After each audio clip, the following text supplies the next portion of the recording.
Don't forget that the Somway 3 for the NWA is coming up here in a few weeks. It was announced yesterday the Good Brothers will be making an appearance. So it's always good to see those guys getting work.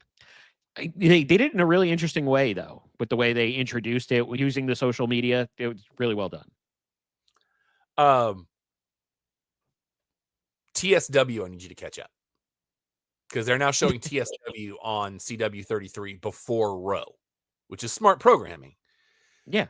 But this last week's episode that I watched on Sunday, it was them announcing that they were going to be part of the National Wrestling Alliance. I'm like, that took place before Alex and I went to the show.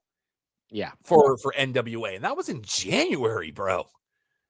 So, Laredo Kid no longer with TNA. So he is a free agent. And Bound for Glory is this Sunday night. I will be watching. I'm looking forward to this. This is going to be a fun show. They're going to actually do the Hall of Fame on Sunday with the beautiful people and Mickey James. Looks like some good matches. Very much looking forward to Bound for Glory.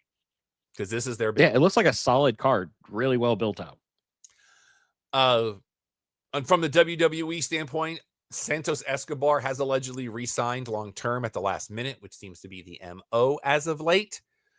So after they moved him to the alumni section? Yeah. Wow. Allegedly, the original plan was to put the Mega Championship on him and keep the tag belts on the other two. So let's see how that all works out. Normally, I would not put this as a discussion point, but it's so funny to me. And Alex, you and I talked about this at lunch the other day.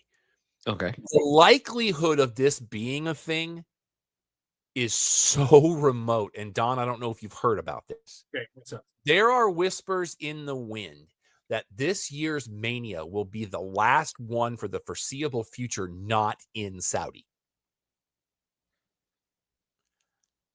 I do not think that's a thing. I think that would be company suicide. It would be, to me, it would be counterproductive. Yeah. Because you would be asking people to start Mania after breakfast. Or before, depending on when they want to schedule it. Right. I do know that I read today that Money in the Bank is now going to be in New Orleans as a consolation prize with the promise that they will have Mania down the road. The quote that I read was that officials are saying, and I quote, "We'll believe it when we see it." Sounds about right. So, I don't think it's a thing.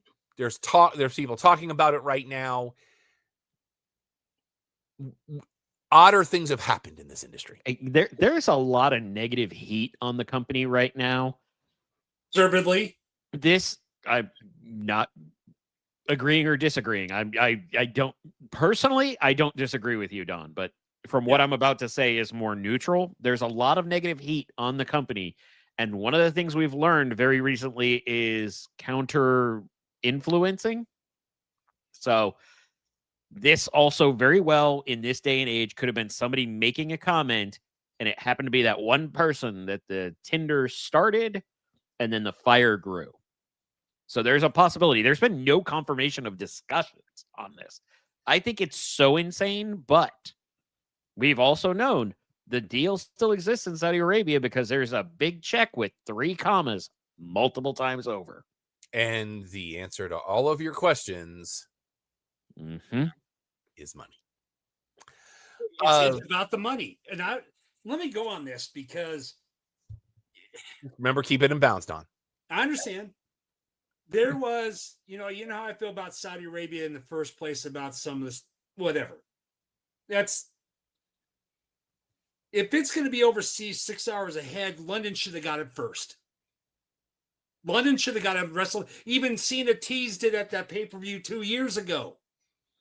And I know how they'll say, hey, Vegas, we did it. We're going to go to New Orleans. Oh, we're going to do Vegas again because the money was there. And they're always on the yes, sir, yes, sir, yes, sir to Saudi Arabia. They'll give them whatever they want. Easy. Because of the money. I'm just saying, we want And well, but you did back-to-back Vegas. We want back-to-back WrestleManias. Okay, here you go.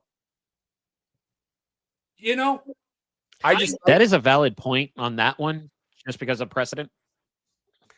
Like I said, I put this on the run sheet because I wanted us to discuss it on a very high level because I thought it was an interesting piece of discussion. I don't think it happens. I hope it don't. I don't think it happens either. There's too much domestic revenue that cities want this. And the time change, how far ahead it is when it Well, starts. I still maintain, let AEW run its biggest show ever, countering it in 2 years, and let's see what happens. But speaking of time change, Crown Jewel Perth is this Saturday, and it will be at 8 a.m. Eastern time. Now, here's the snafu. This was not thought through well. What I'm about to say. No, you don't know, John, you don't know what I'm about to say. I know. Listen, they never thought this through, but go ahead. It was mentioned earlier this week that they're doing the same deal where you can watch Crown Jewel in a movie theater. On the surface, dig it, here for it. But the first thing I said to Alex was, that's still 7 o'clock in the morning for some of these theater employees. Of which However, now depending on the market you're in, tickets will run you anywhere from $16 to $28 a piece. Mm-hmm. However, they're going to show it at 2 o'clock in the afternoon local time. So I'm going to spend what I would spend on a meal for myself and my wife to watch something that ended 6 hours before I'm going to start it, which means I'm going to have to avoid the internet and people like the plague.